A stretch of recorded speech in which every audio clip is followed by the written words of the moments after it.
Hi, and welcome to our second objective here in chapter 30. And what we're going to look at in this particular chapter is we're going to work a little bit with that quantity theory of money graph. And so let me go ahead and share my screen with you. So we're going to explain and illustrate the effects of a monetary injection. So what is a monetary injection? Remember, that's the Fed increasing the money supply. Fed can increase the money supply using several things. They can sell US Treasury bonds. So that's actually backwards. They can buy US Treasury bonds. They can also decrease the required reserve ratio, and they can also decrease the discount rate.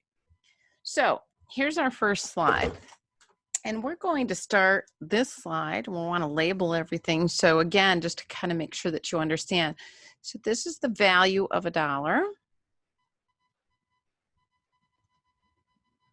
Okay, so a dollar equals $1. A dollar equals 75 cents or 3/4 of a dollar. Dollar equals a half a dollar or 50 cents. And a dollar equals 25 cents. Oops, sorry, one equals 25 cents or 1/4. See if I can get this right here. Okay, 1/4. Okay, so the value of the dollar is equal to 1 over the price level.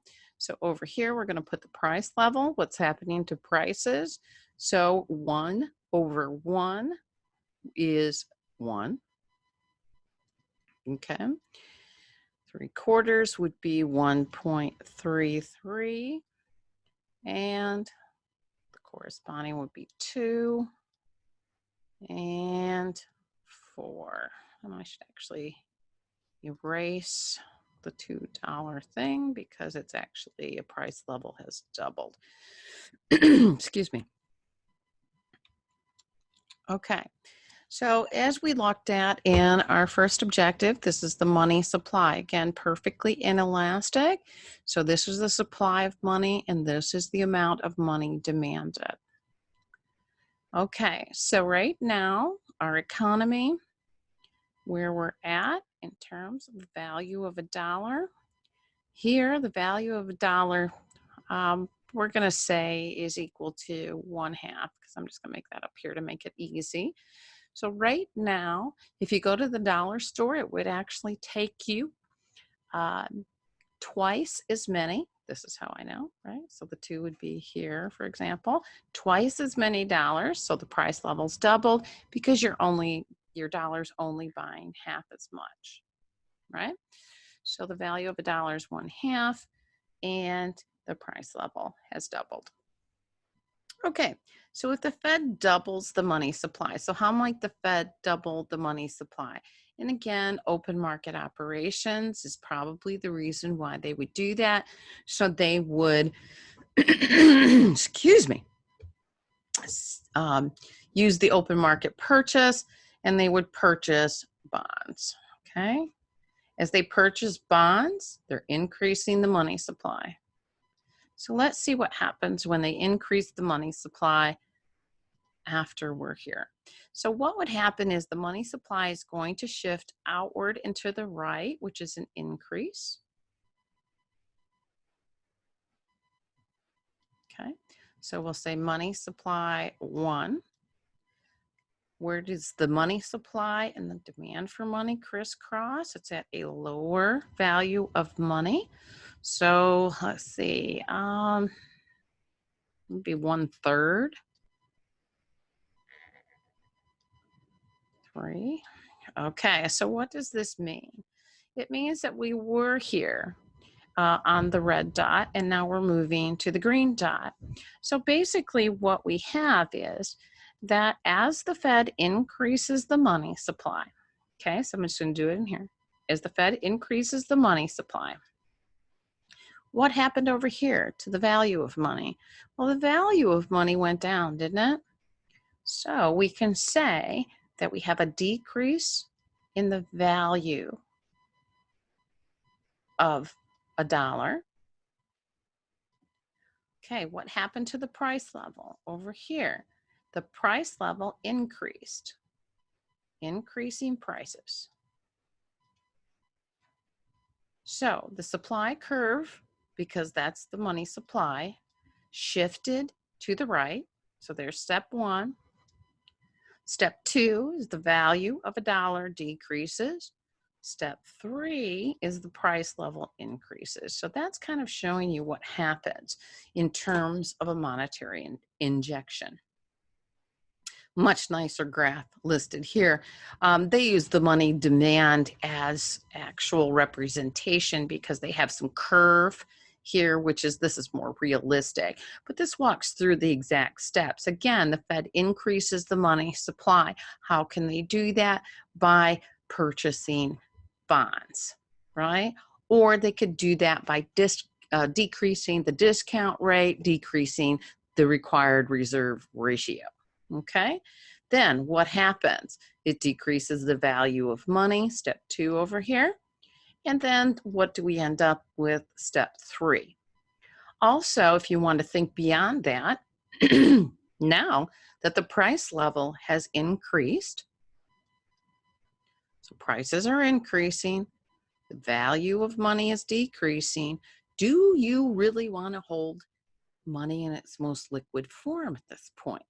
Yes, the demand for money has increased. Why has it increased? Because the price level is going up. It's causing you more physical dollars, right, to buy the same amount of goods and services.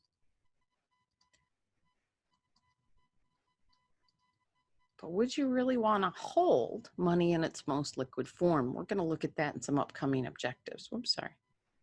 So the quantity theory of money says that the amount of money in the money supply determines prices because they're directly linked. Remember that inverse relationship between the value of money and the price level, which is also, again, as we've talked about, the CPI. Growth rate and the quantity of money determines the inflation rate. So if we increase the money supply and continue to increase the money supply, maybe a lot, what's going to happen to inflation?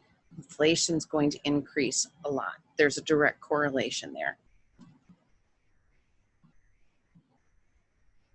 Okay. So if we have an excess supply of money, too much money in the money supply. Okay, so too much. There'll be an increase in demand for goods and services. Why? Because essentially, if you take a dollar bill, right, what essentially is happening to that $1 bill is it's being eroded in value. So as we saw just a moment ago, first we started with a $1, only bought half as much. We increased the money supply. When we increase the money supply, what happens now is the value of a dollar is now only worth this much, right? So this becomes the value. So it's like eroding the amount of liquidity, eroding the amount, decreasing the value of dollars that we're walking around with.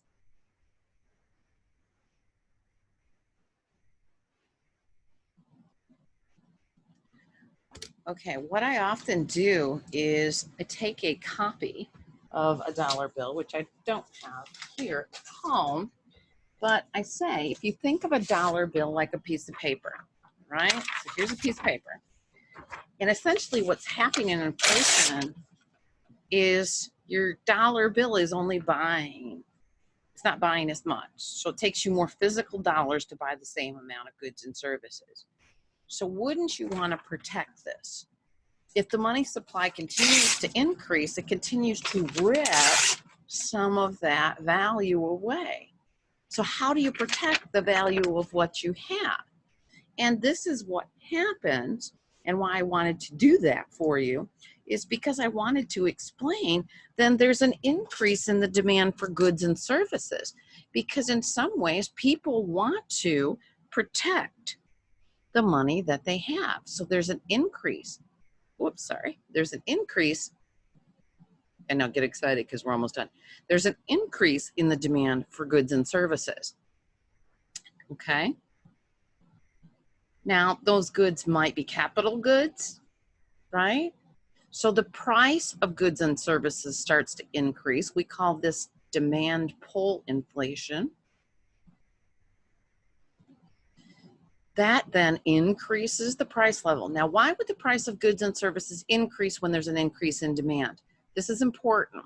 So the reason for this is because the supply of goods and services is limited, right? We only have so much goods and services made. So when the demand increases for those goods and services, that puts an upward pressure on prices because we have a shortage of goods and services. Okay, this is where micro and macro kind of marry each other. So there's an increase in the price level, right? So now the price level's going up, which means the value of dollars is going down. It's going to take you more money to buy the same amount of goods and services. This is why we can say there's an increase in quantity demanded, because now you're going to need 3 times as many dollars to buy the same amount. And that's what brings us back to the new equilibrium. All right. So hopefully that makes sense. If not, I'm happy to walk it through for you again. That is the end of this learning objective, and I'll see you back in the next one. Thanks.